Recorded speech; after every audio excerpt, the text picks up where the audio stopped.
second half, the end of the first half and the beginning of the second half. Well, yeah, I mean, you scratch your head and you're saying if this was a 30-minute game, then hey, Wayne State wins at 10-7. But if you got to play all 60 minutes and Grand Valley able to rally in that second half, 38-17 is the final score. I mean, there's not much else you can say besides Grand Valley played a much better second half.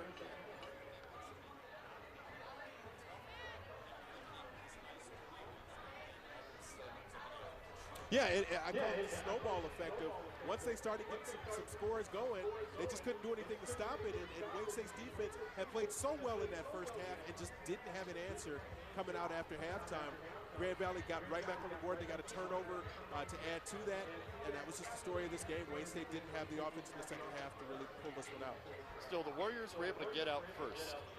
That field goal, the first field goal of the year, they've gone back to Paul Graham as their kicker. And that was just a nice positive, just to get that and get on the board first. Right, and you get a drive, you get down inside the red zone, and you think, well, do we need a touchdown here? No, you just need to get points on the board, create some positive momentum. They tacked on the touchdown right after that, and as we said, had that 10-0 lead, but just didn't have a response. They gave up that touchdown right before halftime, and that really shifted the momentum in the other direction. Let's take a look at those highlights. First of all, we'll go to the first half. DJ Zazula going deep to Will Wheat. Yeah, this was one of the more acrobatic plays of the game. Wheat had tripped on that play and got his footing back and was able to pull that in. Paul Graham with the field goal makes that a 3-0 lead for Wayne State, and positive vibes looking like at this point in the game. Absolutely, and then Zazula looks like he's going to get sacked, turns around, third and long, he gets long. He gets 12, gets a first down, keeps the drive going, and that sets up this.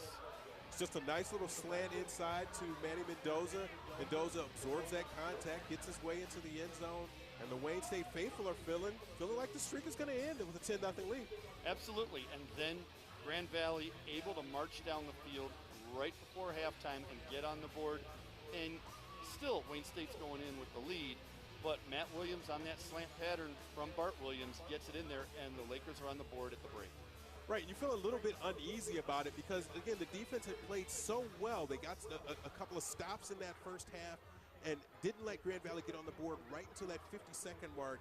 And then it was still, you're going into the locker room with the lead, and that's really all you needed, but you needed to build on that in the second half. You thought you were going to build on it. What you didn't realize was that was the start of something really bad for the Warriors, something really good for the Lakers. Let's go to the second half highlights. Take a look at this, and it's part of a stretch of 16 minutes and 46 seconds in which Grand Valley scored 35 points. Right, and that's the first play there where we thought that was an offensive pass interference, and then it just balloons into this special teams play on the ensuing kickoff where they fumbled the reception on that, and then Grand Valley just starts the onslaught. Yeah, Jamie Potts with the catch, Kirk Spencer with the run, Nick Dodson with the first touchdown catch of his career coming up right here from Aurora, Illinois. Party on, party time. But I think Bart Williams really set the tone for Grand Valley with his play.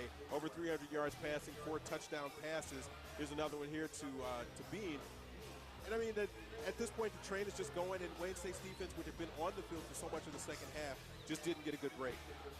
Finally, Demetrius Stinson able to take it to the corner and get in the end zone. Grand Valley added a field goal at the end, but it still comes down to that almost 17-minute stretch. You want to take a look at the numbers. Look at these numbers. Here's your total numbers. How about this during that stretch? 160 yards for Grand Valley, 34 for Wayne State. Huge difference on that. The time of possession was only a 2-minute difference, 8:30 to 6:30. They just executed. Right, and the thing you look at here is the third down conversions. 21 opportunities to get them off the field. The defense only was able to convert on 7 of those, but 14 for Grand Valley, and that really kept those drives going and gave them the momentum that they needed to sustain those drives. And Grand Valley showed why they're the 24th ranked team in the nation, and they're only the 3rd best team in the GLIAC. Maybe this is one of the toughest Division II leagues there is. Warriors are going to have to step up. They want to get to that point where they were a few years ago, playing for national championships. They're building the right way. They're building with sophomores and juniors. But this is the barometer game that tells you if Grand Valley got pushed around by Ferris State and Grand Valley is able to have this type of success, this is how far you've got to climb in order to be a contender in the GLIAC. I think you got to like the direction Paul Winters has it going. I'm sure next week he's going to make some adjustments. They're going to learn from this. They're going to come out, take on Northern Michigan right here at Adams Field at noon on Sunday. It'll be live right here on CN 900. Rod will be here. I won't. Kevin will be here. But that's going to be exciting. It'll be interesting to see. We'll figure out something. Hey, for Rod Beard, for Kevin Breckmacher, for our director Mike Johnson, and our entire crew, I'm Joe Abramson, reminding you once again the final score: Grand Valley 35, Wayne State 17.